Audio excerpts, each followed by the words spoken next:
Hi YouTube, it's Kathy. Today I wanted to talk about self-identity. Part of that identity includes being kind of a dork because, as you'll see, I'm wearing Schrodinger's cat earrings.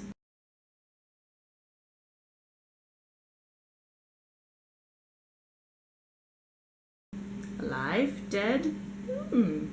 I've seen many different types of video on this topic recently, ranging from list videos to taking one aspect of one's self-identity and just talking about that. I imagine this video will turn out somewhere in between those two, or be a completely different type of thing. I don't know, I haven't scripted, I don't script. Growing up and now to this day, I've always been a huge fan of learning, whether it be about the world, the people in the world, or myself and how I fit into the world.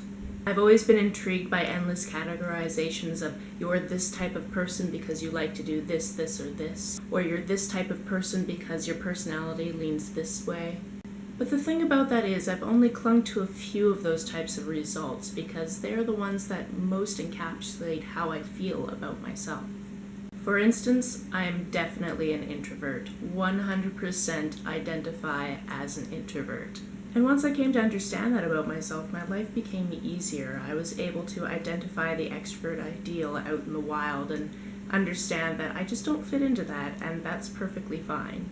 I also find it really interesting the difference in categorization between self-identity and how other people will view someone and categorize them. Identity isn't one fixed thing. Like everything in life, it's complex. Sometimes there are things you know about yourself and you just don't have the terminology. Sometimes there's terminology and it doesn't seem to have anything to do with you.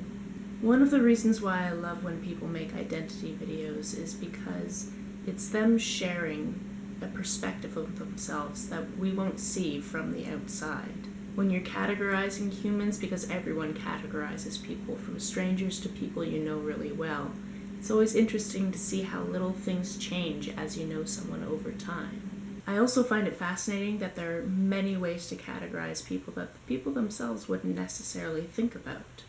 Once I was in a class where the teacher asked us to take 5 minutes to write down as many things about ourselves as we could possibly think of. After we finished this, she had us share some of the things we'd come up with. One interesting point at the conclusion of this was we were told that often women will write down that they're women, but men won't write down that they're men.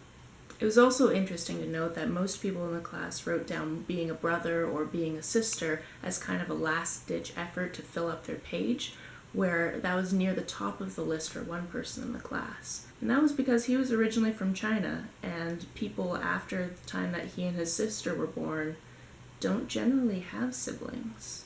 Identity also changes over time. It's not something in a fixed point that stays constant throughout your lifetime. And that's not people being finicky or sheep to trends or anything like that. Things change over time. For instance, one thing that's changed over time for me is the level to which theater has impacted my life. It used to be my life. Now, it's something I do occasionally. I still really enjoy it. It's still something I absolutely love. But it plays a smaller role in my life. If you would be so kind, in the comments below, I would really love it if you would tell me one thing about yourself that you think will be constant throughout your life, and one thing that you know will change over time. It can be anything. It doesn't have to be something big and something monumental. It's actually really interesting to hear more about the smaller details than the bigger ones sometimes. On your way to the comment section, you should also hit that subscribe button if you haven't already. Until next time, see ya.